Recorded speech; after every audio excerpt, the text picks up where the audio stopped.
શિવલ્લભાધીશ કી જય, શ્રી બાલકૃષ્ણ લાલ કી જય। શ્રી ઠાકોરજી ગોચારણ કરીને પધારે છે અને આજે શ્રી ઠાકોરજી તનક રિસાઈ ગયા છે અને કહી રહ્યા છે, ખેલન અબ મેરી જાય બલૈયા, જબ હી મોહી દેખત લરિકન સંગ, તબ હી ખીજત બલ ભૈયા। મૈયા કાલથી હું ગાયો ચરાવવા પણ નહીં જાઉં અને આ ગ્વાલ બાલ અને બલ ભૈયા સાથે ખેલવા પણ નહીં જાઉં। જ્યારે જ્યારે બધા ગ્વાલ બાલ સાથે મને ખેલતા જુએ છે, બલ ભૈયા મને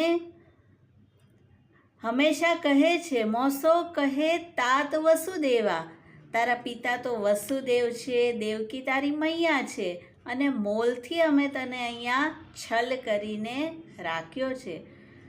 ક્યો તું બાબા કહત નંદ સો, તું મારા બાબા નંદને કેમ બાબા કહીને બોલાવે છે અને જસુમતીને મૈયા કેમ કહે છે? એસે કહી કહી મોહી ખીજાવત, અને આમ કહીને રોજ મને ખીજવે છે। પાછે નંદ સુનત હે ઠાડે, હસત હસત ઉર લૈયા। નંદ બાબાએ બધું શ્રવણ કર્યું અને ઠાકોરજીને હૃદય લગાડ્યા। સૂર નંદ બલરામ ખીજત, અને નંદ બાબા બલભૈયાને ખીજવા લાગ્યા। સો સુની હરસ બઢૈયા, અને ઠાકોરજી તો એકદમ હરખાઈ ગયા। બીજું એક કીર્તન જેમાં ઠાકોરજી વિવાહની આતુરતા બતાવે છે।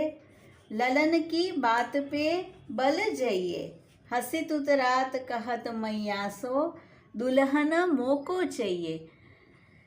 નંદ બાબા અને યશોદાજી ઠાકોરજીની આ વાતો પર તો બલી જાય છે। ઠાકોરજી કહે છે, હસીને કહે છે અને તોત્રી ભાષામાં કહે છે કે મને તો દુલ્હની જોઈએ છે અને કેવી હોવી જોઈએ? ગોરી ગાત બેસકી થોરી, સંગ ખેલે કર ગઈએ। મને ગોરી દુલ્હની લાવી આપજો અને શૃંગાર સજે અને સરસ લાગે તેવી નહીં, ચાહે સાદા વેશમાં પણ હોય તો પણ તે સરસ જ લાગે। આજ હી સાંજ સમય કર ગૌનો, મૈયા જલ્દી આવી દુલ્હની શોધીને આજે જ ગૌના કરીને મંદિર મધીપદ રહીએ, આપણા મંદિરમાં એટલે કે આપણા નંદાલયમાં તેને લઈ આવીએ। અને નંદ બાબા નંદરાની આવી વાતો સાંભળીને આનંદિત થઈ રહ્યા છે અને કહે છે કે આવા સૂર શ્યામ કે રૂપ શીલ ગુણ, બ્રજ અનતે કહા ભઈએ। આપણા ઠાકોરજી શ્યામ જેવા તો આખા વ્રજમાં બીજા કોઈ નથી। એક ચંદ્રલીલાનો પ્રસંગ છે પૂર્ણિમાના દિવસનો।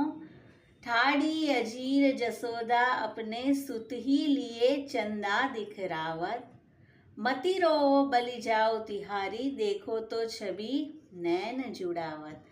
અને કૃષ્ણને કહી રહ્યા છે, આજે ઠાકોરજી થોડા મચલી રહ્યા છે, રડી રહ્યા છે, તો આકાશમાં પૂર્ણચંદ્ર ઉગ્યો છે અને કૃષ્ણને ગોદમાં લઈને મૈયા ઠાડા છે અને ચંદ બતાવી રહ્યા છે કે જેથી કરીને કોઈ વસ્તુમાંથી આપનું ધ્યાન હટી જાય। કિલકત ચિતે ચિતે ઉચકાવત, કર ઊંચે કરી કરી જો બતાવત। ઠાકોરજીને હવામાં ઉછાળી રહ્યા છે અને કહે છે, જો કેવું સરસ ચાંદ છે આકાશમાં। અને હવે ઠાકોરજી તે વસ્તુ તો ભૂલી ગયા પણ ચાંદની પાછળ પડી ગયા। મીઠો લગત કેધો યહ ખાટો, દધી લોંદા યહ ક્યો ન મંગાવત। મૈયા આ તો દહીંનો લોંદા છે, તો આ મીઠો છે કે ખાટો છે? તું જલ્દીથી મારી માટે મંગાવી દે। લાગી ભૂખ ખાઉંગો ચંદા, મને બહુ ભૂખ લાગી છે અને મારે આ ચંદાને જ ખાવો છે। ય મિશ્રી સો ભાવત મોકો, મને લાગે છે આ તો મિશ્રીથી પણ મીઠો છે અને મને બહુ ભાવે છે। દેવ દેવ માં ક્યો ન દેતી હૈ। અને હવે ઠાકોરજી જીદ કરવા લાગ્યા ચંદા લેવાની। જસુમતી કહત કહા હો કીનો, બાલક હઠ ન તજે સમુજાવત। હવે યશોદાજી વિચારે છે કે એક વસ્તુ ભૂલાવવા માટે ચંદા બતાવ્યો અને હવે તો લાલન ચંદાની જીદ લઈને બેઠા। તો બાલ હઠ છે પ્રભુની, સૂર શ્યામ જસુમતી ચતુરાઈ, ગગન ચિરૈયા ઉડત દિખાવત. અને આકાશમાં નાના નાના પક્ષીઓ, ચકલીઓ વગેરે ઉડી રહ્યા છે. હવે મૈયા ઠાકોરજીનું ધ્યાન તેના તરફ ડાયવર્ટ કરવા બતાવે છે કે જો પેલા પક્ષીઓ કેટલા સુંદર ઉડી રહ્યા છે, અને અલગ અલગ પક્ષીઓ તરફ લાલનનું ધ્યાન ખેંચે છે, જેથી લાલન ચંદાને ભૂલી જાય. તો આ પણ સૂરદાસજીનું પદ છે, અને આવા અનેક અનેક પદ આપણા કીર્તન સાહિત્યમાં રહેલા છે. શ્રી બાલકૃષ્ણ લાલ કી જય.